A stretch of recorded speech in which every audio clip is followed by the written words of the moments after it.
Tu prends le contrôle de toutes choses. Amen. Tu guéris les malades, Seigneur. Amen. Tu sauves les âmes, Seigneur. Amen. Parce que tu es le Dieu infaillible. Amen. Puisse ta grâce et ta miséricorde se manifester au milieu de nous. C'est au nom de ton Fils Jésus-Christ que nous avons prié. Amen. Que Dieu vous bénisse. Je vais pas perdre le temps.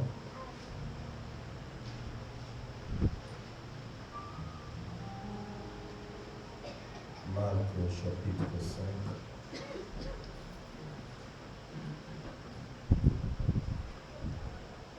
Marc 5, à partir du verset 23.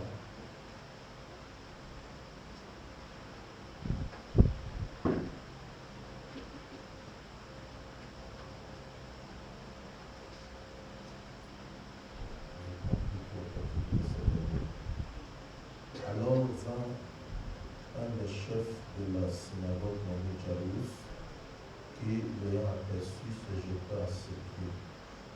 Il lui adressa cette instante prière. Ma petite fille est à l'extrémité. Viens, impose-lui les mains afin qu'elle soit sauvée et qu'elle vive. Jésus s'en alla avec lui et une grande foule le suivait et le pressait. Comme il parlait, je suis au verset 35. Comme il parlait encore, survint le chef de la synagogue de Jean qui dit, ta fille est morte, pourquoi importuner davantage le maître? Jésus, sans tenir compte de ces paroles, dit au chef de la synagogue, ne crains pas qu'en ce moment. Il ne permit à personne de l'accompagner, si ce n'est à Pierre, à Jacques et à Jean, frère de Jacques.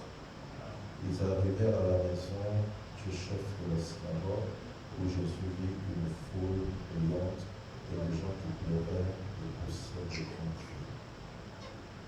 Il entra et leur dit, pourquoi faites-vous du bruit et pourquoi pleurez-vous? L'enfant n'est pas mort, mais elle dort. Et il se moquait de lui. Alors, ayant fait sortir tout le monde, il prit avec lui le père et la mère de l'enfant et ceux qui l'avaient accompagné, et qu'il entra là où était l'enfant. Il la saisit par la main et lui dit, Talita koum, ce qui signifie, jeune fille, lève-toi, je te le dis. Aussitôt, la jeune fille se leva et se mit à marcher, car elle avait 12 ans, et il fut dans un grand étonnement. Que Dieu bénisse la lecture de sa parole et nous assure. Amen. Voilà, comme vous l'avez appris, je suis le pasteur Jules Banin du tabernacle du monde des Oliviers à Bédi. Amen. Voilà, donc j'ai eu l'invitation du pasteur pour assister et apporter ma prière pour cette campagne. Et donc je pense que vous qui êtes venus pour la première fois, vous ne serez pas déçus. Amen. Que Dieu vous bénisse. Voilà, je voudrais parler de la maison de Jairus. La maison de Jairus. Une maison où les médecins ont échoué. Il y a plusieurs maisons, mais celle de Jairus, elle va nous enseigner quelque chose de très important. Les médecins avaient fait, c'était tellement vanté dans plusieurs maisons. Oh, tu as ceci, tu as cela, tu as ceci, tu as cela. Mais dans la maison de Jairus, les médecins ont échoué. Amen. Amen. C'est Frère Branham qui le déclare. Amen. Amen.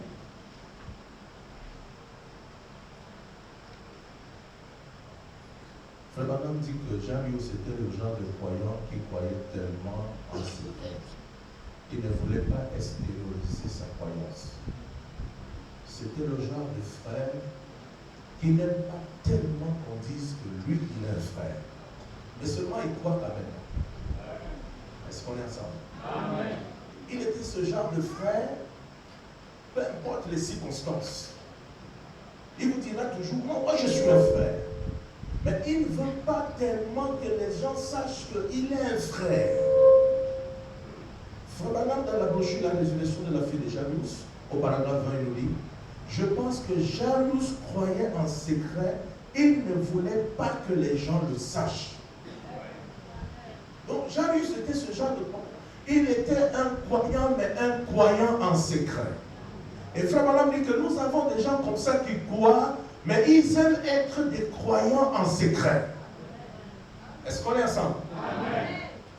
Mais Frère Branham dit, ainsi vous savez, quiconque a une profonde sincérité comme Jairus, parfois Dieu est obligé de faire des choses pour amener quelqu'un à devenir un croyant, à se présenter et à confesser certaines choses. Ne le croyez-vous pas ce soir? Amen. Donc Dieu devait créer les circonstances. Dieu devait créer les difficultés pour que Jairus se dévoile. Il avait tellement cru en cachette. Mais Dieu voulait que tout le monde sache, dans le quartier, à l'école, au travail, que ce frère-là, c'est un frère. Il y a des gens comme ça, frère, dans leur nature. Même quand ils partent à l'église, ils gardent la Bible, ils viennent avec le téléphone seulement, ils disent la Bible à l'intérieur. Mais ce n'était pas ce que Dieu voulait de Jairus. Dieu voulait faire sa publicité au travers de Jairus. Et il fallait créer des problèmes. Frère, les problèmes que Dieu crée dans notre vie ne sont pas toujours des mauvais problèmes. C'est quelquefois des problèmes où lui, Dieu veut que les gens sachent qui tu es. Et il fallait que les gens sachent exactement qui était Jairus. Est-ce que quelqu'un peut me donner la même chose? Je peux te rassurer, tu peux te cacher, tu peux essayer de faire tout ce que tu veux, mais le jour où Dieu a ses desseins dans ta vie, il va te dévoiler. Il va créer des difficultés. Écoutez, Frère Branham. Frère Branham, ici, dans la brochure Montre-nous le Père, de 1954, paragraphe 4. Frère Branham dit, Jairus ceci était un croyant qui croyait en secret. Un soir, la maladie frappa sa fillette chez lui à la maison. Il devint un croyant à visage découvert. On ne découvre pas la maladie de sa fille. C'est quand sa fille tombe malade qu'on commence à découvrir les couleurs de Jairus. Bien-aimé frère, je vais te rassurer que Dieu va laisser des difficultés dans ta vie parce qu'il veut que tu découvres exactement qui tu es. Je vous l'avais dit, il confessa immédiatement quand sa fille était à la titre de la mort. Donc quand le gars a vu des problèmes, des difficultés, les maladies, il a dit non, je vais aller chercher le docteur des docteurs. C'est là où les gens pensent, oh, donc lui aussi il croit en Jésus, oui il croit en Jésus, mais Dieu a voulu le faire découvrir. Tu peux être quelqu'un qui vient ici, mais qui te cache, tu ne veux pas qu'on dise que tu viens dans les églises de Alléluia, Amen. Tu ne veux pas qu'on vienne dire que tu viens dans les églises de Branham, mais Dieu va faire qu'on te découvre. Ça peut être des problèmes. Oh, donne-moi la même pour ça. Ça peut être des difficultés que Dieu va mettre dans ta vie. Tu pries, il n'y a pas de solution. Tu vas voir même le pasteur pentecôtiste, il n'y a pas de solution. Il t'amène à Colmicac. Il dit ici on va découvrir, tu vas venir en journée. Tu viendras avec le cancer, tu vas découvrir sans le cancer. Oh, le peuple de Dieu nous met tout ça. Dieu fait spécifiquement ce genre de choses. Oh là là. Dans la brochure Concerné et Convaincu, paragraphe 142. Frère Branham dit, Dieu l'a contraint à trouver l'issue. Dieu sait comment vous contraindre.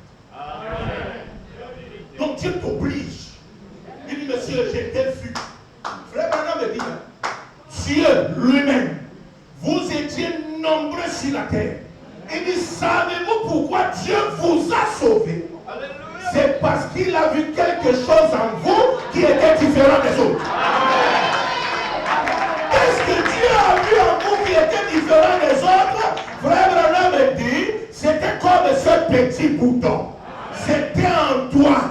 Alors il fallait une parole qui pouvait déclencher quelque chose. Est-ce que tu peux me donner un amen?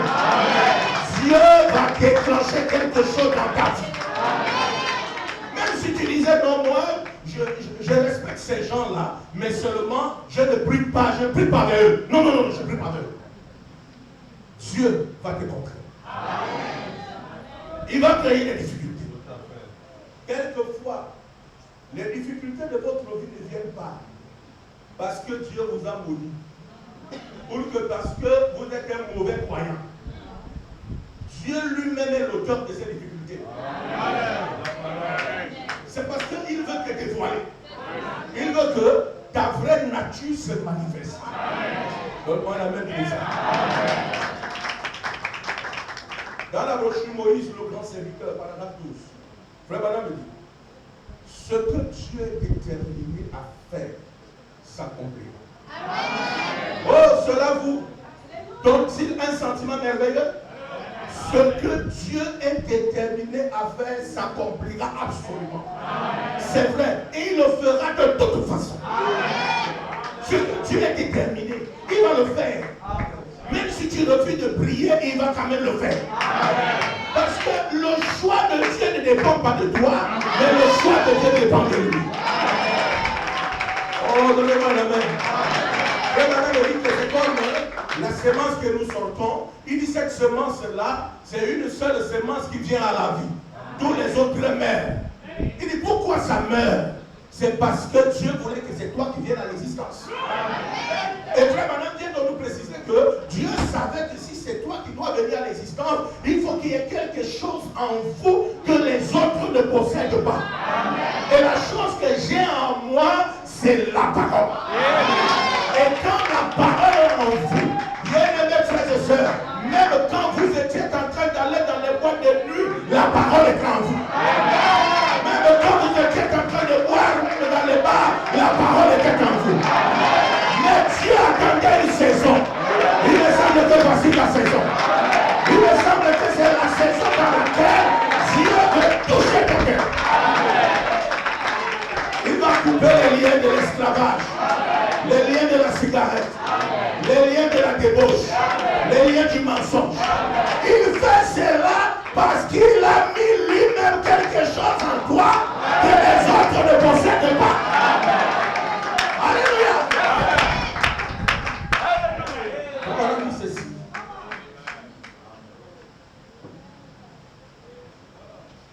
Ici au paragraphe 12 de la brochure Moïse, le grand serviteur. Il dit paragraphe 13. Un jour, il a attiré l'attention de Jairus, le petit Jairus, alors qu'il ne voulait pas croire à la guérison divine. Ce frère-là, il aimait Jésus. Mais seulement, il y avait des choses que Jésus faisait que lui trouvait que c'est bizarre. Comme quoi, Jésus peut prendre un peu de la boue, mettre dans les yeux et la personne voit. Il dit non, ça, c'est bizarre. Mais seulement, les paroles de Jésus sont convaincantes. Est-ce que vous voyez que ça? C'est convaincant pour lui. Mais seulement, Dieu réalise que dans Jairus, Frère Branham va même jusqu'à dire, ce que Dieu regardait, Jairus, c'était son cœur. Il dit que le cœur de Jairus était tellement précieux devant Dieu que Dieu était obligé de demander les armes de destruction pour détruire sa fille. Il dit que ceux qui regardaient pouvaient se dire, mais c'est comment ça? Comment tu peux détruire la fille d'un croyant? Frère Branham va jusqu'à dire que Jairus était un prédicateur. Et ce prédicateur avait quitté sa dénomination. Et malgré tout, Dieu le met dans les difficultés. Et c'est ce que Dieu fait, frère. Je vous dis une chose. La sincérité à Dieu est une arme de foi. Quand vous êtes sincère devant Dieu, vous savez, la sincérité est l'une des vertus qui amène la gloire de Dieu dans votre vie. Même si vos affaires ne marchent pas, si vous êtes sincère devant Dieu, il y aura un temps où Dieu va déclencher sa gloire dans votre vie. Alléluia. Frère Madame me dit, et qu'il ne voulait pas croire à la guérison de lui. Il y croyait, mais il voulait le cœur de Jairus.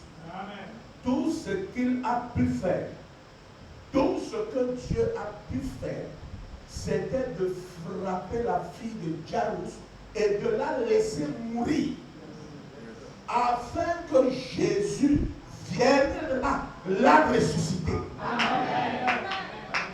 C'est Dieu qui laisse cette fille mourir, juste pour bien attirer l'attention de Jairus. Voyez-vous, c'est Dieu qui fait cela. Parfois, il vous fait vous coucher sur le dos. Parfois, vous tombez malade, afin qu'il puisse vous amener à regarder en haut. Dieu vous laisse malade. Rien ne marche. Tu fais un commerce, ça échoue. Tu restes là, l'âge avance, même le mariage ne vient pas. Tu regardes le ciel, tu dis, oh Dieu, je sais que c'est de toi que me viendra le secours. Et c'est ce que Dieu aime. Et la Bible dit, maudit soit l'homme qui se confie dans l'homme. Il y a des gens que pour devenir excellent, il faut d'abord s'agripper sur un homme. Mais l'homme là va te décevoir. L'homme là va te trahir. Mais si tu t'accroches à Jésus, tu t'accroches à la parole, pour un temps, tu peux souffrir. Mais à une saison donnée, les choses changent. Tu deviens un miracle. Mais je me suis posé la question, mais qu'est-ce qui arrive? Ce qui arrive, c'est que Dieu voulait attirer ton attention pour que tu saches que je suis Jéhovah Jireh. Amen. Frère, madame, dit ceci. Il vous fait vous coucher sur le dos. Parfois, vous tombez malade, afin qu'il puisse vous amener à regarder en haut. Et que vous vous rendiez compte. Et que vous vous rendiez compte. Il vous laisse là. Que vous vous rendiez compte. Que je dois chercher Dieu. Dieu veut qu'on le cherche. Et Dieu ne déçoit jamais ses enfants. Est-ce que vous comprenez? Dieu ne déçoit pas ses enfants. Il peut avoir un temps où tu pleures, mais il y a un temps où Dieu va te faire le jugement. Et à cause de ta sincérité, Dieu ne t'abandonnera jamais. Est-ce que vous voyez un peu ce que je veux dire?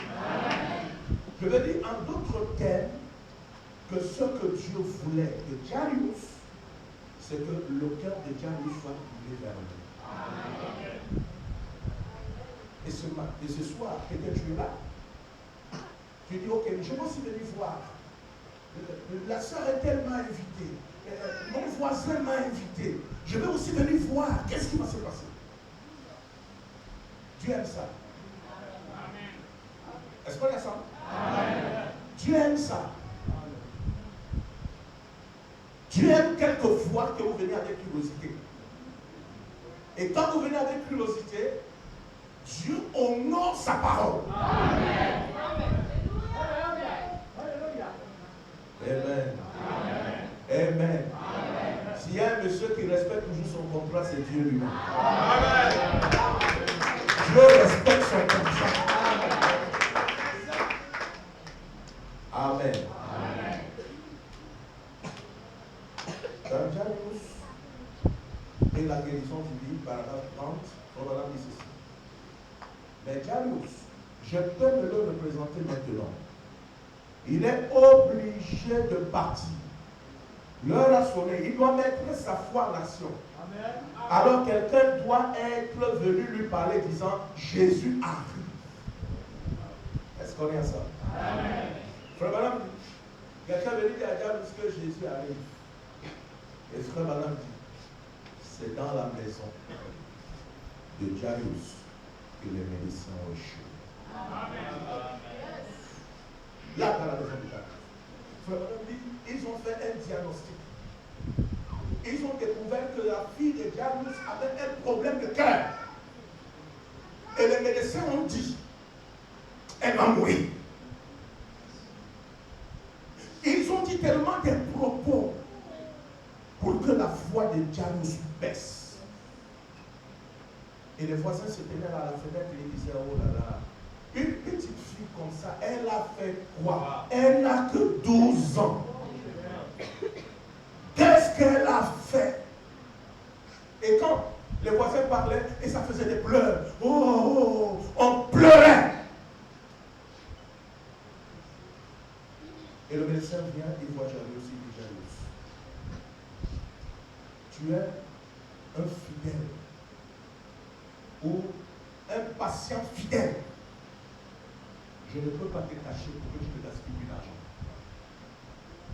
Cette fille-là, elle va mourir. J'ai déjà fait tous les examens nécessaires. Tout me prouve qu'elle va mourir. Bon, comme je ne suis pas spécialiste de cœur, va voir un spécialiste. Amen. Jairus s'est déplacé par les instructions du médecin de la famille. Jairus est parti. On lui a dit, Jairus, le diagnostic en tant que spécialiste de cœur, cardiologue, j'ai trouvé que le cœur est en train de battre lentement et bientôt ça va s'arrêter. Jairus demande, il n'y a plus un autre recours. Il dit, c'est le seul recours. Prouve seulement comment tu vas la guérir. Frère Madame dit, Jairus a baissé la tête. Il s'est souvenu qu'un jour dans une réunion, il y avait un aveugle né, Bartimée. Il s'est souvenu qu'il a vu cet homme-là parler, les yeux se sont ouverts. Je vais aller vers lui. Il a la solution au problème. Il a dit non, je change de temps. Je vais aller là-bas. Frère, c'est ce que Dieu fait. Que tu puisses avoir des appuis. À un moment donné, les appuis là disparaissent. Alors tu vas regarder au ciel. D'où me viendra le secours? Le secours me vient de l'Éternel. Frère Madame dit, c'est à l'heure la plus sombre de votre vie que Jésus vient. Quand tu perds encore, rien ne peut se produire. Quand tu as l'argent pour aller à l'hôpital, rien ne peut se produire. Mais c'est quand tu n'as plus d'argent, tu n'as plus de recours. Alors tu vas regarder en haut, même le dollar va guérir ton enfant.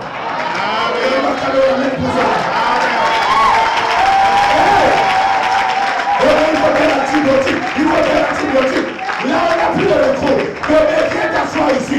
Tu vas boire le dollar là. Pendant qu'il boit ça, tu es en train de dire tu vas guérir, tu vas guérir. Et l'enfant se lève. Donne-moi la main pour ça. Dieu veut cela. Parce qu'il veut que ta foi entre en action. La foi de Jairus devait entrer en action. Amen. Amen. Je me rappelle, il y a cela quelque temps, le frère Jean-Pierre est là, il peut le témoigner. Nous étions à Marois, et pendant que nous y étions, quelque chose se produit. On avait appris que je devais tenir des réunions. On est allé chercher les infirmes avec 2 bâtons. On soutenait comme ça sur la moto. Et puis le pasteur Capelon avec qui j'étais, il me dit, pasteur, mais aujourd'hui on nous éprouve. Hein. Je dis qu'on ne nous éprouve pas. Mais Jésus doit montrer que la parole est vraie. Est-ce qu'on a ça?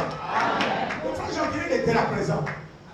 Ce monsieur fatigué avec deux béquilles, il est rentré sans les béquilles. On n'a pas eu besoin de lui imposer les mains, c'est de prononcer la parole. Nous sommes dans la saison Elohim. La parole est dans le cause comme elle était dans Marie.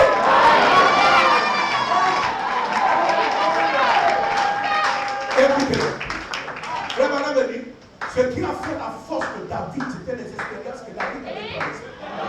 Même le jour où David est allé devant Goliath, David était rassuré que le Dieu qu'il a vu là-bas, il est capable. Est-ce que vous le croyez? Qu'il est capable d'enlever le cancer? Qu'il est capable de voir les aveugles? Faites-moi ça, dites ça.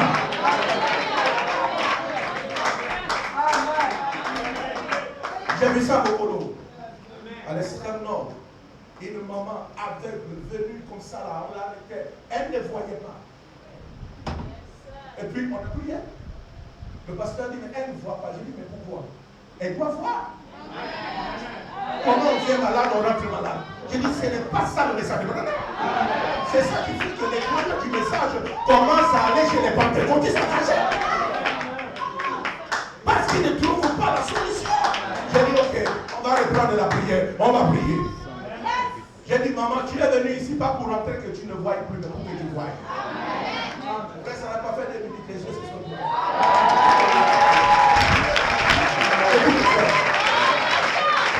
Le message a tout le nécessaire. Frère Marie me dit, vous devez seulement connaître la formule. Et c'est ce que Dieu voulait que Jairus se fasse. Jairus devait croire dans l'impossible. Quand c'est sombre, n'ayez pas peur. C'est le plan de Dieu. Il attend juste une petite saison. Et quand la saison là vient, frères et sœurs, je veux vous l'assurer, Dieu ne trompe pas ses enfants. Alléluia. Tout ce que Jésus veut. Peut-être qu'il t'a amené ici ce soir. C'est pour attirer ton attention. Hein? Peut-être on t'a dit allons. Le pasteur Branham a organisé des séries de réunions. Vraiment, il y aura le miracle. Est-ce que je suis bien? Dieu ne va pas te décevoir. Dieu va attirer ton attention pour que tu saches que Jésus-Christ est le même hier, aujourd'hui et pour toujours. Est-ce qu'on est ensemble? Est-ce que vous l'aimez? Voyez-vous tout le monde avec Dieu? La lecture de la fille de Jairus, paragraphe 37. Frère Madame dit, Jairus, tu sais que je suis ton médecin. Je suis un spécialiste et ma connaissance médicale me montre que la fille, la respiration est en train de baisser. Il ne reste à ta fille que de mourir. Le fait sortir de l'histoire. Paragraphe 71. Frère Madame, c'est dans la maison de Jairus que les médecins avaient échoué. Leur diagnostic est tombé nul. Les années d'études n'ont servi à rien. Parce que là, il n'était plus question de nom, il était question de quelqu'un qui est plus qu'un homme. Et là, il fallait un savant des savants. Alors il fallait recourir auprès de Jésus le Maître. Quelqu'un pour me donner la main. Et la mort y était entrée. Et il avait fait des ravages.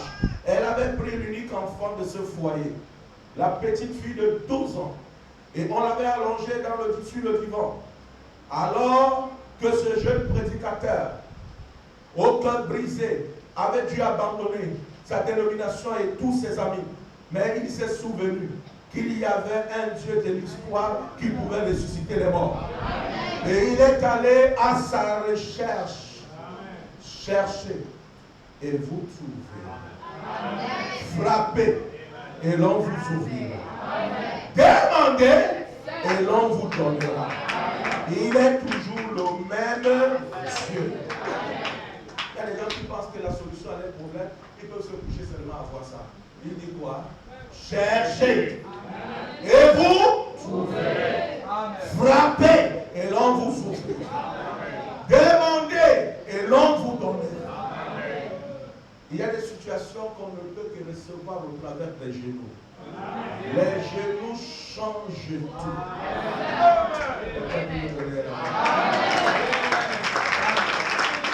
Ne soyez jamais découragés devant n'importe quelle situation. Gardez votre calme. Hein? Je me rappelle quand ma femme était venue, elle était abattue. Parce que vous savez, les médecins sont des mauvais prédicateurs. Quand ils te donnent le diagnostic, ils n'ont même pas pitié de ton cœur. Parce qu'un diagnostic peut faire assez que ton cœur s'arrête. On vient, on dit à ma femme, quand tu vois là, madame, vos deux trompes sont bouchées. Le seul moyen pour vous de mettre au monde, c'est par une vitro. Et quand elle attend une vitro, elle voit les millions. Elle dit, mon mari n'a pas de millions. Il va faire comment? Donc ça veut dire que nous, on va rester sans les enfants. À l'heure de la prison. Tu ne comptes pas sur tes moyens. Mais quand tu comptes sur Jésus seul. Alléluia! Il est capable de changer la scène. Oh, je suis rentré avec elle. On est resté là. Elle pleurait. Elle cherchait même les raccourcis. Mais seulement je savais des choses. Je ne peux pas donner ma jeunesse à Jésus. Frère, c'est un sacrifice, frère. Accepter le message à 12 ans. Et on a déjà 50 ans. C'est un sacrifice.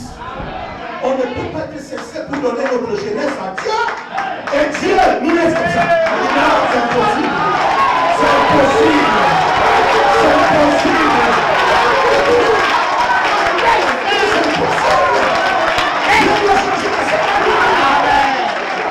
Je suis entré dans le ministère de la parole, parler.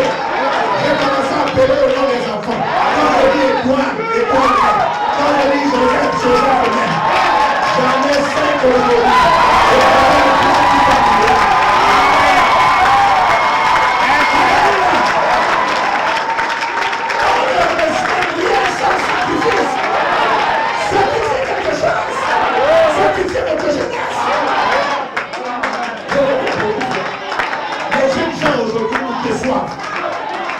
Ils ne savent pas sacrifier la jeunesse. Sacrifier la jeunesse. Arrêtez ces choses que les gens font dans le monde. Arrêtez ça.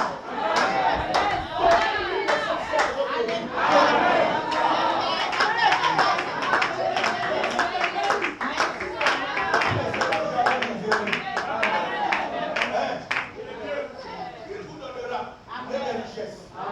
Et quelle maison.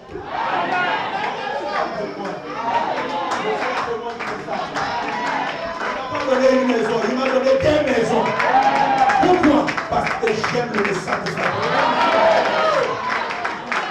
Je lui ai sacrifié quelque chose. Sacrifiez-lui quelque chose. Donnez-lui votre jeunesse.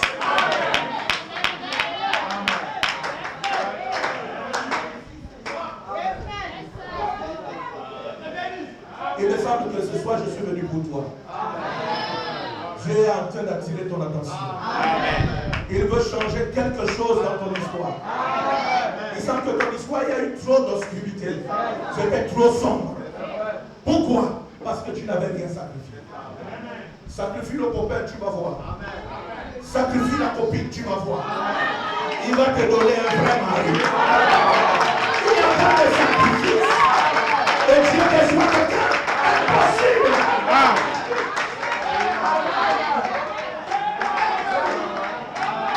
Non, frère. Vous savez, quand des gens ont des gens sur qui s'appuyer, ils peuvent dire non, je peux m'appuyer sur maman, je peux m'appuyer sur papa, je peux m'appuyer sur l'oncle, mais Dieu enlève tous ses appuis. Alléluia. Et à ce moment-là, tu comprends que mon élévation ne vient que de lui. Tu restes calme. Tu restes calme.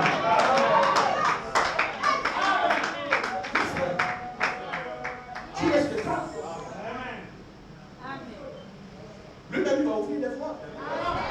va permettre que, si tu veux prêcher, et que tu es sincère dans ta vie, même si tu n'as pas l'argent, il va susciter des gens qui vont payer les billets pour toi. Parce que tu es la solution à leurs problèmes.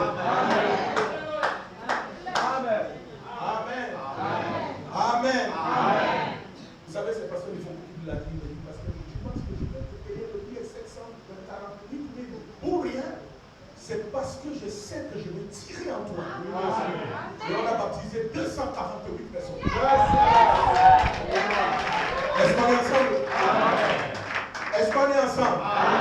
C'est pour vous dire, Dieu nous a bénis. N'écoutez de rien. Ne trouvez pas. Ne cherchez pas loin. C'est là. Jésus-Christ est le même hier, aujourd'hui et pour toujours. La seule chose, c'est d'appeler Jésus.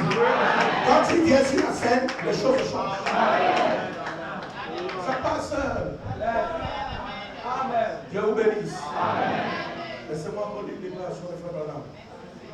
Vous savez, Frère Branham, quand on le lit, il a des choses qu'il a dit seul. Hein? C'est ça notre évangélisation. L'expectative et la conduite de l'esprit. Paragraphe 11. Frère Branham dit, lorsque nous n'arrivons pas à obtenir, le médecin ne peut plus rien faire. Son médicament ne peut pas aider. Il nous faut donc aller auprès d'un spécialiste. Le Seigneur Jésus. Et alors lui demander et croire que nous recevons ce que nous avons demandé. Amen. Il faut croire. Il faut croire, frère. Quelquefois, il faut croire des choses que les gens te trouvent point fou. Oui, frère. On te trouve point fou. Tu te lèves un bon matin comme ça, tu commences à faire le plan de la maison. Tu dis, je vais construire ma maison. Tu es un fou, frère. Parce que là où tu es là, les gens se demandent, tu vas prendre de l'argent où? Il est le pourvoyeur. Dieu sait pourquoi il a mis le fardeau dans ta tête. C'est pour ça que je dis ça. Quand je me lève un bon matin, je dis, bon, aujourd'hui, je dois voyager. Je n'ai pas d'argent. Seigneur Jésus, donne-moi l'argent parce que je dois voyager. Frère, je n'ai pas besoin de souffrir ça, tu me viens l'argent, tu vas venir. Hein? Je ne t'appellerai pas qu'envoie-moi l'argent. Non, mais l'argent va venir. Pourquoi? Parce que Dieu respecte son alliance. Si toi, tu donnes à Dieu, Dieu remet avec un intérêt. William Branham me dit que la chose que Pierre avait fait, c'est que Pierre avait offert à Dieu son bateau. Et quand tu as vu que le bateau était là, il a utilisé ce bateau pour l'évangélisation. Et en retour, qu'est-ce qu'il a fait? Il lui a donné le poisson. Est-ce que tu peux donner un amen? Et si toi aussi tu lui offres la chose la plus importante de ta vie, qui est ton cœur, en retour, il te donnera aussi le poisson. Le grand pourvoyeur. Alléluia. Dans la brochure, c'est moi, n'ayez pas peur, paragraphe 9. Madame dit, si votre médecin généraliste n'arrive pas à vous aider, vous aurez le droit d'aller auprès d'un spécialiste. Et si le spécialiste n'arrive pas à vous aider, alors, allons auprès du spécialiste des spécialistes. Jésus. Donc ce n'est pas lui, ce n'est pas le spécialiste qui a le dernier mot. Le dernier mot revient toujours à Jésus. Vous comprenez pourquoi Satan a échoué dans la maison de Jairus? C'est parce que son diagnostic a échoué. Il a dit, tu vas mourir. Et Dieu a dit, Talita Kumi. Est-ce que l'église peut donner la main pour ça? Il a dit, tu vas mourir, petit. Et Jésus regarde comme ça, il comprend que ça, c'est le mot des hommes. Et il dit, est-ce que quelqu'un peut donner la main? Amen. Dans ce jour-là, sur le calvaire, paragraphe 35, voilà dit ceci. Mais tu agis au moment où rien d'autre ne peut agir. Nous avons appris, Seigneur, que si nous avons des rivières que nous ne pouvons pas traverser, et que si nous avons des montagnes infranchissables, Dieu est spécialiste des choses que les autres ne peuvent pas faire. Tu es un spécialiste à l'œuvre.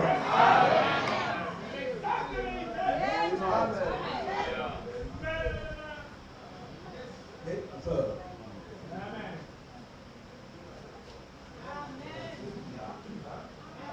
N'aie pas peur, Dieu va te répondre. Dans la résurrection de la fille de Jairus, l'heure était finalement arrivé où le médecin sortit parla à Jairus, disant: Jairus, tu es un sacrificateur ici au temple et un brave homme. Je t'apprécie. J'ai été ton médecin pendant plusieurs années. C'est peut-être ce qu'il a dit. Je suis désolé de te le dire, mais ton enfant va mourir. Oh là là, elle va mourir, oui. Et tout le monde s'est mis à pleurer. Eh bien, c'était le moment d'agir. Non pas, j'attends revoir Jésus ou j'attends le moment favorable. Frère, il y a des situations que tu n'as plus besoin de fermer les yeux pour prier. Bon frère, je vais d'abord prendre des jeunes de 3 jours. Non frère, là c'est pas besoin. Tu vas perdre le temps pour rien. Il faut croire, te lever et entrer en action. Un homme dit la foi sans les œuvres est une foi morte. On doit se lever. Frère, vous êtes arrivé par un moment où votre cœur est chargé. Vous êtes presque abattu. On ne vous demande même pas de venir à prier à l'église. Et vous-même, vous prenez les clés de l'église, vous venez, vous entrez. Vous vous mettez à genoux. Le diable n'est pas là pour te dire, réveille-toi, tu dors. Le sommeil ne vient pas. C'est que tu es débordé. Tu veux le voir. Branham me dit, c'est le moment le plus favorable où Dieu peut entrer en scène. C'est quand tu es poussé à bout. Là, tu n'as plus besoin. Oh non, soeur, tu dois à l'église, pourquoi? Réveille-toi. Non. Le diable n'est pas là. Mais tu es entre toi et Dieu. Quand tu parles, tu sais qu'il est là. Même si tu ne le vois pas, tu sais qu'il est là. Il y a une condition en toi qui te fait croire qu'il est là. Il est en train de répondre à tes prières. Et quand tu sors de là, tu es dégagé. Amen. Il semble que Jésus a besoin de quelqu'un ici. Il semble que Jésus est en train de parler au cœur de quelqu'un. Quelqu'un qui est resté longtemps en train de dire: oh non, l'église là ça va. Non, l'église là ça va. Mais aujourd'hui, Dieu t'a amené ici, c'est pour une raison. C'est qu'il a besoin de ton cœur comme le cœur de Jairus. Peut-être que tu es à l'ombre de la mort. Peut-être les difficultés de la vie t'ont entraîné. Mais je veux te dire, Talita Koum. Jeune fille, lève-toi. La vie va remplacer la mort. Est-ce qu'on est ensemble? Le message c'est la vie. Si tu l'acceptes, la vie remplace la mort. Alléluia. Alléluia. Je voulais te rappeler une chose. Si jamais il y eut un temps pour agir, c'est maintenant. Minuit a sonné. Vous devez agir. Je dois l'atteindre, la tête. Peut-être que quelqu'un lui avait déjà dit que Jésus venait. Quelqu'un vous a-t-il déjà dit cela? Jésus vient. Au même moment, Jésus traversait la mer, se dirigeant vers lui. Dieu place toujours ces hommes-là au bon moment. Quelqu'un peut donner la main. Si vous croyez en plus exprès. Mais Jairus avait un besoin. Son enfant était couché là mourant. Le médecin avait fait tout son possible. Il devait contacter Dieu. Il devait avoir une conférence avec Dieu. C'est pour ça que Dieu veut amener chacun de nous. Il n'y a plus à dire, pasteur, je demande la prière. Mais Dieu veut que toi-même, tu ailles le rencontrer. Que tu fasses une expérience personnelle avec Dieu. Quelque chose que tu peux raconter aux voisins. Voisin, j'étais prostitué. Mais quand je suis allé dans la réunion de ces gens-là, quelque chose s'est passé. J'ai réalisé que j'ai eu le dégoût de ces choses-là. Voilà une histoire qui peut attraper un pécheur. Quelqu'un peut me donner la même position. Il y a des gens qui racontent des expériences des autres, mais ils n'ont jamais rencontré Dieu. C'est pour ça que quand une petite épreuve arrive, je ne viens plus à l'église. Frère, même si tu ne viens pas à l'église, les bancs ne resteront pas vides. Dieu trouvera d'autres personnes qui viendront à nous. C'est la raison pour laquelle tu es scandalisé, justement parce que tu n'as jamais rencontré Dieu. Mais quand tu rencontres Dieu, Dieu ne peut pas te dire que ce pasteur-ci, c'est ton pasteur et il te dit sors. Non. S'il te dit c'est ton pasteur, c'est la loi de Dieu jusqu'à la mort. C'est la mort qui nous sépare.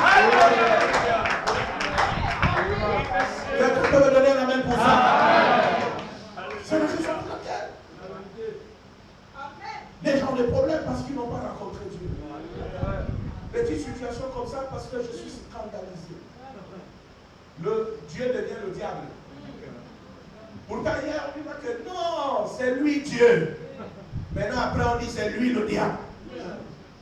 Vous comprenez que c'est parce que les gens n'ont pas rencontré Dieu. Un homme qui a rencontré Dieu, il ne chancelle pas. Amen. Il est comme l'encre. Hein? Même s'il va n'importe où, il n'abandonne pas le message. Pas comme les frères quand ils partent en Europe, ils commencent à abandonner le message. Oh non, frère, vraiment prier pour que je puisse avoir le visa. Dès qu'il a le visa, il arrive en Europe, frère, il n'est pas pris à l'église. Vous le regardez comme ça, dit frère, mais comment en Afrique tu priais? Tu priais qu'on te donne le visa. Maintenant tu as le visa, tu n'es pas pris à l'église. Mais qu'est-ce qui se passe? C'est parce qu'il n'avait jamais rencontré Dieu. Quand un homme rencontre Dieu, il peut vivre partout. Il ne changera pas de doctrine. Il ne changera pas de vie. Il sera toujours comme l'âne. Quelqu'un peut me donner un amen. Oui, frère. Les enfants de Dieu ne font même pas la bonne aventure. Mais ils ne font pas l'aventure. Quand tu commences à faire l'aventure, Dieu peut la faire. Oui, frère, on ne fait pas l'aventure. Quelqu'un m'a dit ça. Il me dit, mais parce que tu rentres, je dis, je rentre. Il me dit, tu quittes ton affaire en Afrique pour revenir encore. Je dis, oui, frère. Parce que l'enfer n'est pas le chez moi. Le chez moi est mieux. Là-bas, il y a même les sœurs qui s'habillent bien. Là-bas, chez vous, là. Même s'il n'y a pas la télévision à la maison, on reste les yeux avec la télévision dehors. Je dis, est-ce que je veux rentrer? Si Dieu me dit, va, j'irai. Mais comme il ne m'a pas dit d'aller, je vais prêcher, je rentre. Oui, frère. Pourquoi il faut avoir une conviction? Et il faut avoir une vie de la parole. Il faut savoir que le bien matériel est éphémère.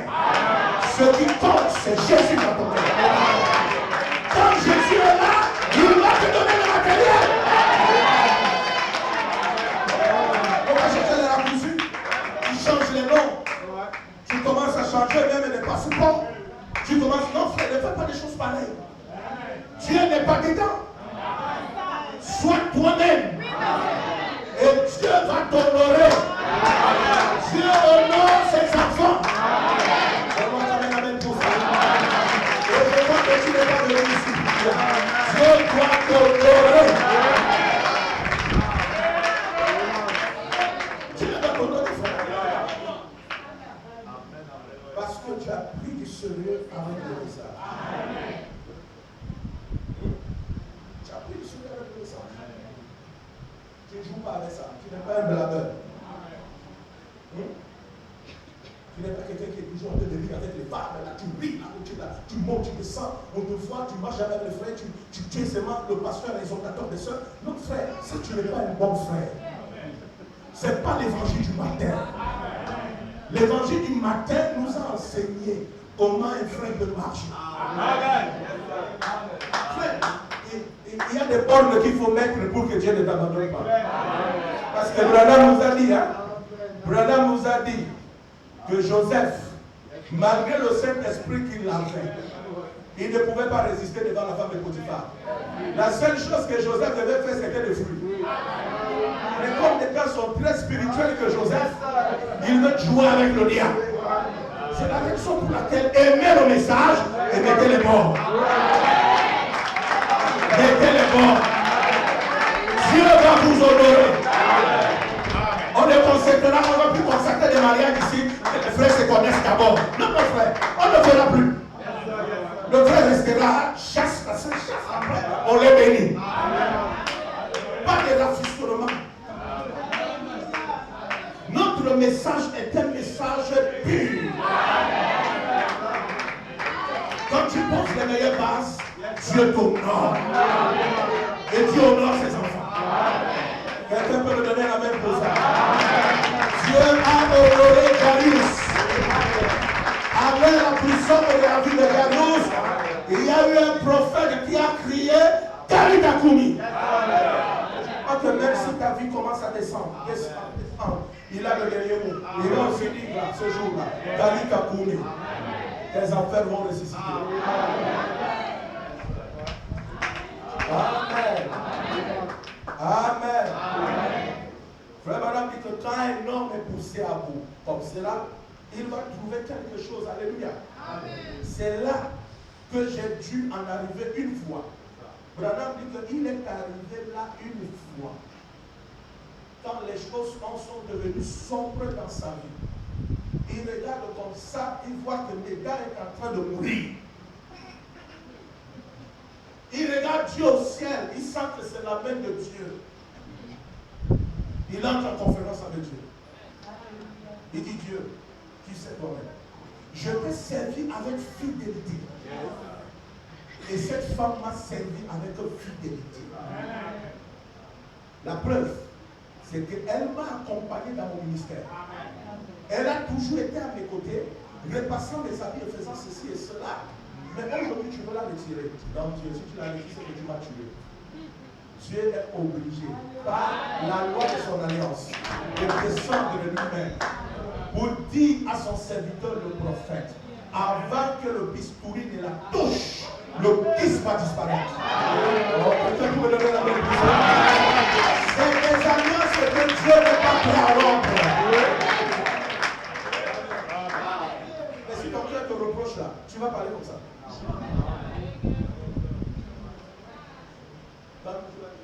Que la mort est ma vie à l'autre.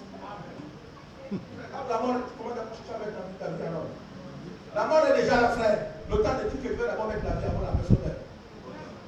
C'est pour ça qu'il faut être prêt à n'importe quel moment. Il faut être prêt. Tu dois toi-même devenir une lettre de Christ.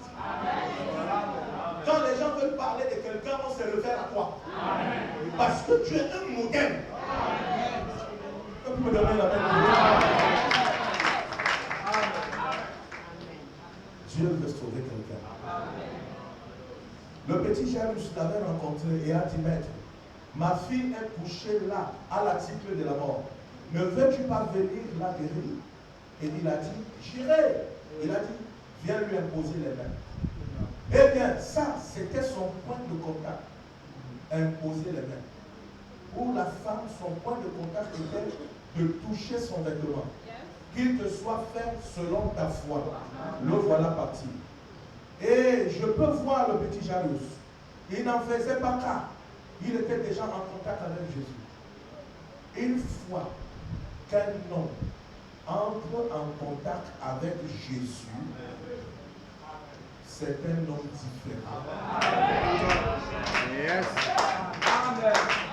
Laissez-moi un peu vous parler. Notre religion n'est pas une nouvelle religion. Où nous allons chanter Branham. Ce n'est pas une nouvelle religion. La religion que Branham nous a enseignée, Branham nous a présenté Jésus. Amen. Et la seule chose qui peut libérer un homme, c'est Jésus. Branham ne pourra jamais te libérer. La seule personne qui peut te libérer, c'est Jésus. Le message de l'heure, ce n'est pas Branham. Le message de l'heure, c'est la révélation de Jésus-Christ. Et quand Jésus est mis à la première place dans la vie des gens, ils auront toujours le succès. Les gens marchent sans Jésus. Et c'est ça le problème. Marie allait à la fête. Arrivée à la fête, ils étaient avec Jésus. Mais ils ont oublié Jésus à la fête. Et ils sont rentrés, c'est en route qu'ils ont découvert que. Mais le petit là est où? Donc c'est ce que les gens font. Ils vont sans Jésus. Et c'est là où ils ont tous les problèmes. Parce que quand une petite difficulté arrive, tu vas crier à qui?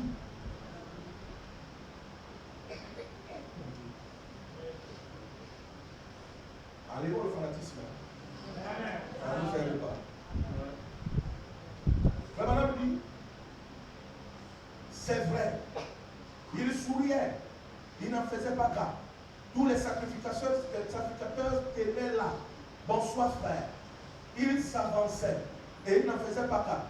Il n'y avait pas de traces de rougeur sur son visage. Il avait contacté Jésus.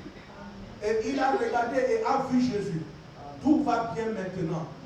Il vient chez moi. Quand Jésus vient chez moi. Et frère, quand Jésus vient chez vous, tout va alors très bien. Amen. Amen. C'est tout, il vient chez moi. Je peux lui dire ce soir, Jésus vient chez moi. Amen. Viens chez moi, mon foyer a des problèmes. Amen. Jésus vient chez moi, mes enfants ne réussissent plus à l'école. Amen. Jésus vient chez moi, les choses ne vont plus bien. Chaque mois, je ne fais que dépenser l'argent pour les remèdes. Tel enfant tombe malade, l'autre tombe malade, l'autre tombe malade. Et le diable est là pour voler votre argent à cause des maladies. Il dit, Seigneur, je vais investir ça pour toi. Amen. Viens chez moi. Amen. Si tu lui appelles chez toi, tu lui dis, Jésus, viens chez moi. Beaucoup de choses vont se passer. Les larmes vont se changer en joie. Amen. Pourquoi? Parce que Jésus est venu. Amen. Si tu appelles Jésus dans ta maison, il va te ressusciter. Amen. Même si tu étais au bas de l'échelle, même si tu étais à l'article de la mort, appelle Jésus chez toi. Dis-lui, Seigneur, je suis fatigué de cette misère que je traverse. Je suis fatigué de cette vie d'esclavage. Je suis fatigué de cette vie de honte. À tel point que tout le monde se moque de moi. On me pose même la question chaque jour. Mardi, tu es à l'église. Mercredi, tu es à l'église. Qu'est-ce que ton Dieu a déjà fait pour toi? Laisse donc Jésus venir dans ta maison. Et repars auprès de ceux qui te ont moqué de toi. Dites-leur ce que je t'ai dit. Je ne le suis plus. Je ne le suis plus. Ma vie a changé. Mon étoile qui avait été obscurcie pendant longtemps par les ombres de la mort et par les sorciers du village, ces choses-là, tout a changé. Il me semble que Dieu laisse ça exprès pour attirer ton attention, pour que tu aies le désir de prier, parce que la vie de prière est partie, parce que la vie de consécration est partie. Dieu met ces difficultés exprès. Si tu te réveilles ce soir et tu te dis, Seigneur, je veux recommencer. Je veux que les choses changent dans ma vie. Je ne veux plus jamais être la même personne. C'est le même qui avait dit, crois seulement. Même face à la mort, il a dit, crois seulement. Crois quoi? Crois à l'impossible. Et quand Jésus est arrivé là, auprès d'elle, là où elle était couchée, Jairus devait croire à l'impossible. Et quand Jésus parle, l'impossible se fond en une boule de neige dans une poêle chauffée au rouge. Vos peurs se calment. Tout change. Les choses ne sont plus jamais les mêmes. Est-ce que quelqu'un est avec moi? Est-ce que quelqu'un est avec moi? Les choses sont capables de changer si tu appelles Jésus. Tu lui dis, viens dans mon coin. Nous avons perdu cette communion de prière. Viens dans ma maison. Viens dans mon église. Il y a des choses qui ne marchent pas dans ma vie. Vous pensez que Dieu est content que vous souffrez tout le temps? Dieu est content que vous soyez malade tout le temps? Les choses doivent changer. Tu dois croire à l'impossible. Tu dois réaliser que le Jéhovah de l'Ancien Testament, c'est le Jésus du Nouveau Testament. Et ce Jésus, nous l'avons vu dans un homme appelé William Branham. ça qui fait la différence. Parce que Dieu nous a aimés. Il a envoyé Jésus-Christ. Est-ce que quelqu'un peut donner l'amen? Il vous a aimé. Il vous a envoyé William Branham. William Branham n'est que le panneau indicateur pour vous montrer que le voilà. Le véritable Dieu et la vie éternelle. Le Seigneur Jésus-Christ lui-même. C'est la raison pour laquelle nous le citons derrière la chair. Quand nous avons l'habitude de citer Paul, nous avons l'habitude de parler de Moïse. Est-ce qu'on est ensemble? Parce que ce sont eux que Dieu a donné l'inspiration. Je veux seulement te rappeler ce soir que tu es venu pour que Dieu attire ton attention. Peut-être tu es trop malade. Hein? Moi je prêche là aux gens qui sont venus pour la première fois. Peut-être tu es trop malade. Les choses ne vont pas bien. Ah, je vais te rassurer une chose. Tu es venu au bon moment. Donc Jésus ne faillira jamais. Il va répondre à ta prière. Il va ouvrir le ciel pour toi. Il va consoler ton cœur. Mais seulement en retour, il a besoin de toi. Ne veux-tu pas venir à lui ce soir? Lui dit, Seigneur Jésus, je suis fatigué. Déjà même mon cœur me tape tous les jours. Déjà même, regardez les gens qui l'esclavage même sans savoir le problème. C'est l'homme-là qui n'a pas Dieu, frère. Quand il se fâche, c'est des bas, frère. Mais le lendemain, tu es là-bas. Alors que quand tu entres même avec Jésus, Jésus coupe d'abord les mains de frère. Parce que les frères qui tapent là, il faut qu'on le relative. Oh non, parce que je risquais la citation pour ça. Je ne vais pas te parler. Parce que tu n'es pas encore un frère. On a dit qu'un homme qui est déjà mort, il est mort en tout. Même les mêmes meurent. Même si la sœur te piétine le pied, ça meurt. Et c'est dans ça que Dieu nous éprouve par moment pour voir si nous sommes des croyants. Est-ce que l'église est avec moi? Je voulais seulement te dire, viens à Jésus ce soir. Dis-lui, Seigneur, je décide d'abandonner le monde et les choses qui sont dans le monde. Et quand je prierai pour toi là tout à l'heure, et Dieu te guérira. Mais si ton âme n'est pas guérie, c'est un problème. Parce qu'on peut prier pour toi maintenant. Tu seras guéri. Mais tu vas encore tomber malade. Mais si ton âme est guérie, c'est pour toujours. Vous comprenez? C'est la raison pour laquelle il y a un homme qui a payé le prix. Il a accepté lui-même. Même Michael a refusé de mourir. Quand Dieu est entré en conférence, il a demandé qui va descendre sur la terre pour sauver l'homme.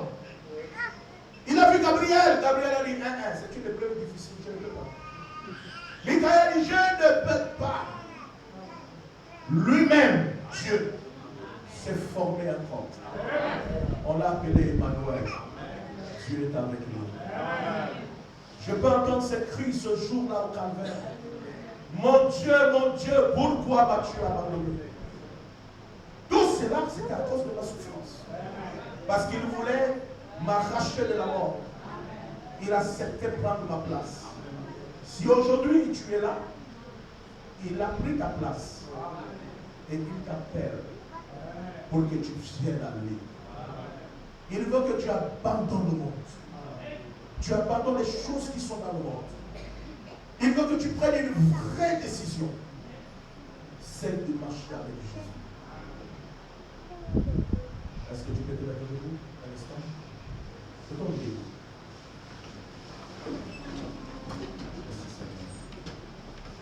Merci Seigneur. Pour cette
ici qui n'a jamais pris Jésus comme son Seigneur et son Sauveur et qui a besoin de le prendre? Lâche le temps, mon frère. Un jour, il peut être tard pour toi. Peut-être qu'il me semble que c'est pour toi que je suis ici. Jésus a besoin de toi. Si tu as besoin que je puisse faire une prière spéciale pour toi, en acceptant Jésus dans ta vie, pour commencer une nouvelle vie avec lui, alors tu peux seulement t'approcher ici devant l'autel. Viens ici devant l'autel, je vais prier pour toi.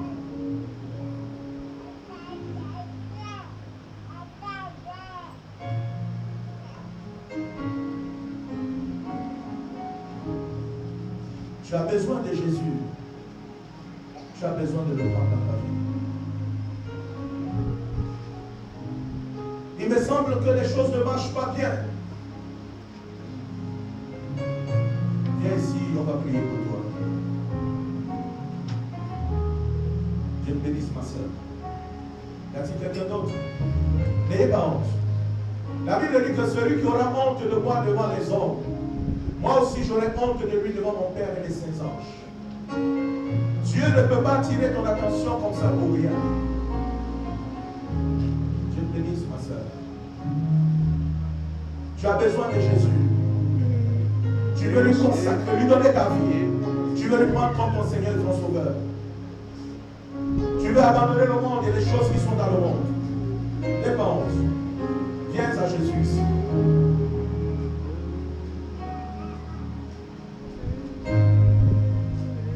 Dieu te bénisse, ma soeur.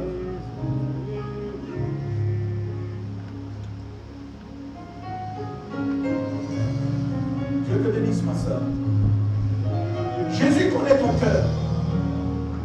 Je sens comment tu es touché dans ton cœur ce soir. Il semble que comme dans la maison de Jairus, Jésus peut parler aussi à ton cœur. Tu ne seras plus jamais la même personne. Ta vie doit changer. Les choses doivent changer dans ta vie. Dieu ne t'a pas mené ici pour rien. C'est parce qu'il a besoin de ton cœur. Il a besoin que tu viennes à lui. Tu as pris cette décision. C'est une vraie décision. Je veux prier avec vous.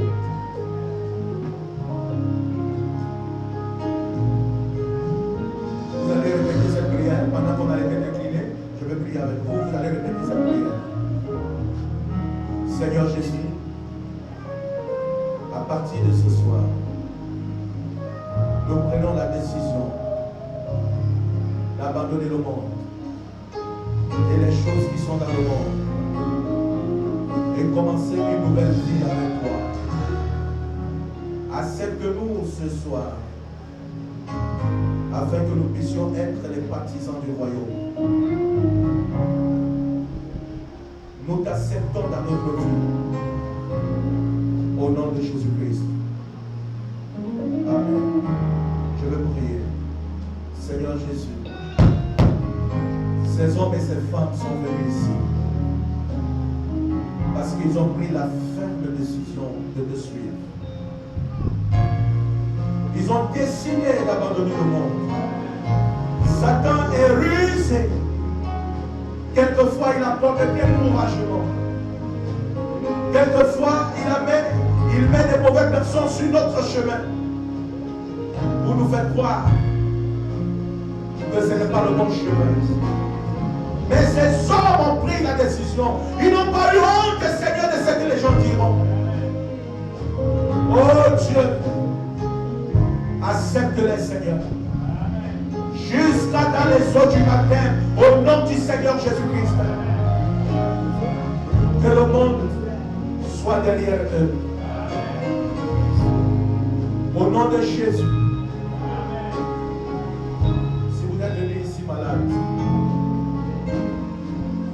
vous êtes malade, il n'y a pas parmi vous qui êtes malade. Qui est malade? Toi. Ok. On va prier. N'ayez pas honte, n'ayez pas peur. Hein? On va prier pour vous. Vous allez constater que les choses vont changer. Ça va changer. Tout de suite, ça va changer.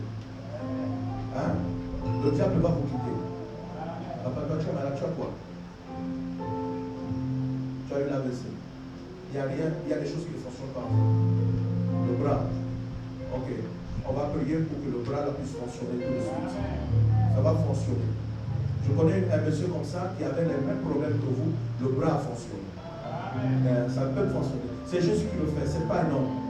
C'est Jésus. Parce que là où sa parole est prononcée, les miracles vont accompagner. Et il va le faire pour que toi tu te sentes bien. Peu importe, comme si c'est dans ton corps. Ok. La haine, ok. Oui.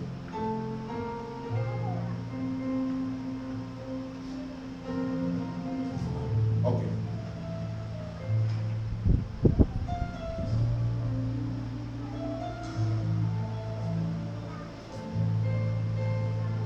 Voilà, tu es venu devant le grand spécialiste Jésus. Hein? Il faut que Jésus montre la différence. Quand vous venez devant Jésus comme ça, n'ayez pas peur, ne dites pas, j'ai bien marché dans les hôpitaux. Dieu a voulu que tu marches dans les hôpitaux partout pour que tu viennes ici et que Jésus te guérisse. Amen. Et Jésus va te guérir. Amen. C'est sa parole. On va prier, on va prier. Posez les mains là où vous êtes malade. Posez la main juste là où vous êtes malade.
Quitte cet endroit, quitte ce lieu maintenant, quitte cette église maintenant.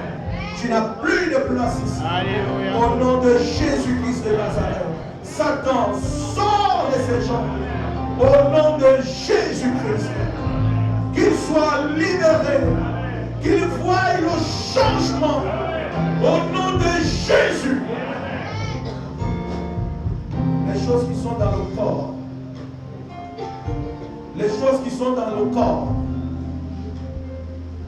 j'ordonne que ces choses-là quittent. Au nom de Jésus-Christ de Nazareth.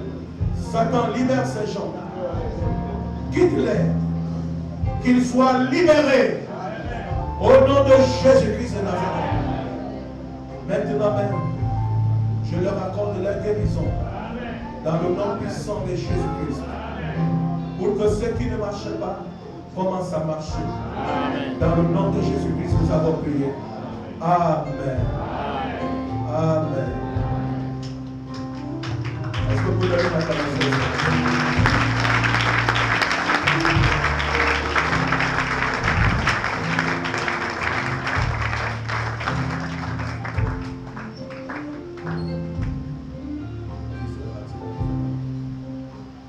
C'est quitté ici.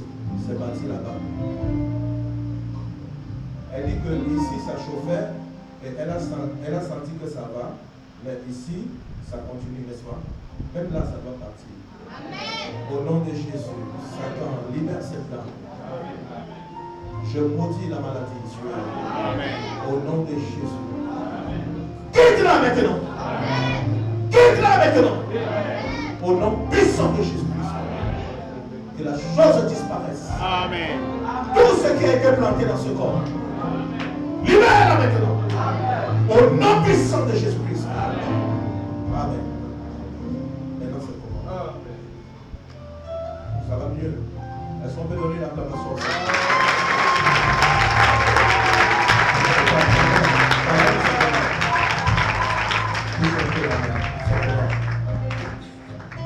Ça va un peu.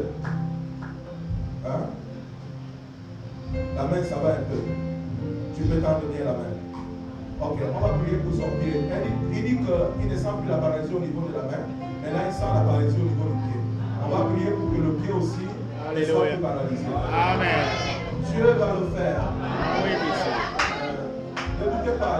Oui. Dieu qui va le faire. Oui, monsieur. Ce n'est pas l'effort d'un homme, c'est l'effort du Seigneur. Amen. Il a fait la promesse qu'il sera avec nous tous les jours jusqu'à la consommation des temps. On va prier pour lui. Pose nos pieds ici. Pose. Là. Ok. On va prier. Seigneur Jésus, je prie que son pied-là redevienne normal. Au nom de Jésus. Satan, quitte ce frère. Esprit de paralysie. Moi qui a touché le pied, j'ordonne que le pied marche. J'ordonne que ça aille mieux. Au nom de Jésus. Esprit de paralysie, quitte-le. Bouge le pied. Bouge le pied. Ramène ça encore là où c'était. Porte sa main. Ramène encore. Remonte encore. Seigneur, merci parce que tu es en train de faire ce qu'aucun homme ne peut faire. Tu es présent ici, Seigneur, pour guérir ce papa. Au nom de Jésus, reçois ta guérison maintenant. Dans le nom de Jésus. Amen. Ça va? Ça peut aller? Ça peut aller? Allez, ça peut, je vois. Vous voulez acclamer le Seigneur?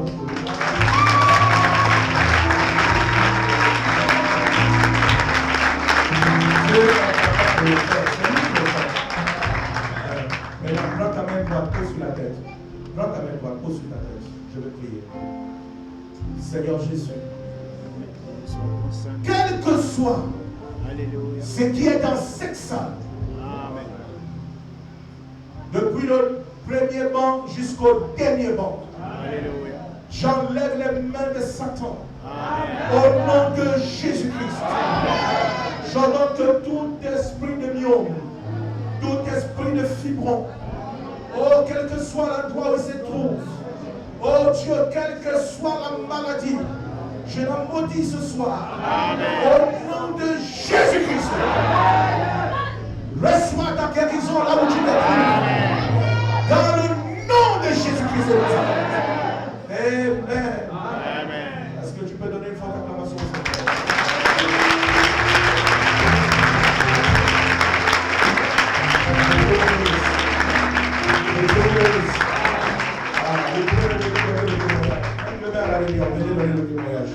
Amen. Vous n'allez pas partir. Hein? Vous allez attendre. Hein, maman? Hein, ma fille? Vous allez attendre. Comme ça, vous allez avoir un entretien avec le pasteur. Et pour là vous donner un peu cette conduite à suivre. Que Dieu vous bénisse. Shalom.